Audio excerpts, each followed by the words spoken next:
Beginning, Minister, I just want to start off by saying a heartfelt thanks to you and your team. I can only imagine the around-the-clock, non-stop work that has transpired over the last 2 to 3 weeks. So huge thanks to you. I know that our government has aimed for going as fast as possible and not for perfection. And I think that Canadians do understand this because we had to do it. The pandemic, as you mentioned, is unprecedented in our history, and it required fast action on our part. Because literally in the days after the pandemic was declared, Canadians were losing their jobs and their income, and many small businesses had to shut down. And I just want to let you know that I'm very proud of the huge and indeed historic economic supports that we have announced. And I know that we worked as fast as we could. Now, as many other MPs right across the country are in touch with their local leaders, I've been in touch with leaders and residents in my riding of Davenport. While they're very worried about the current situation, I would say to you that the vast majority of them that I've talked to are very happy with the measures. I will say to you, though, that there are a few groups that are asking for some additional supports or feel that there's some rules that might be in their way in terms of applying. So the first of these groups are contract workers or those who work in the gig economy.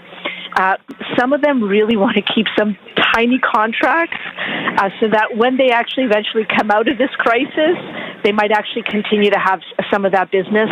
And some others of those within this group, they find the 14-day rule of earning no income difficult because once they wait for 14 days of earning no income and then they apply, they still have to wait a certain period of time before actually getting a first paycheck.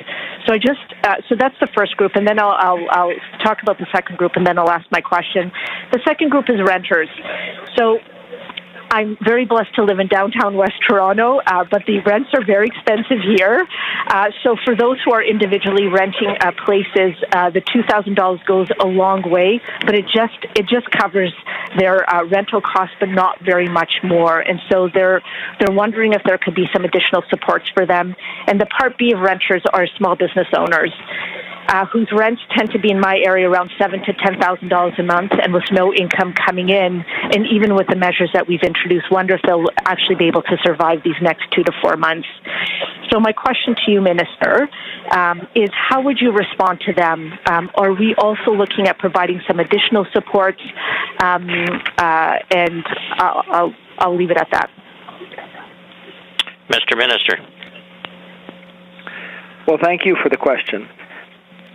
These are obviously really challenging times, and I recognize that people are concerned about their situation. We're trying to make sure that we get systems up and running that can be put out to get people income as rapidly as possible. So the decision to have just very simple criteria for the Canada Emergency Response Benefit was designed exactly with that in mind. So the criteria are people had to be earning $5,000 or more over the last year, and that their income's gone down to zero as a result of the COVID-19 crisis.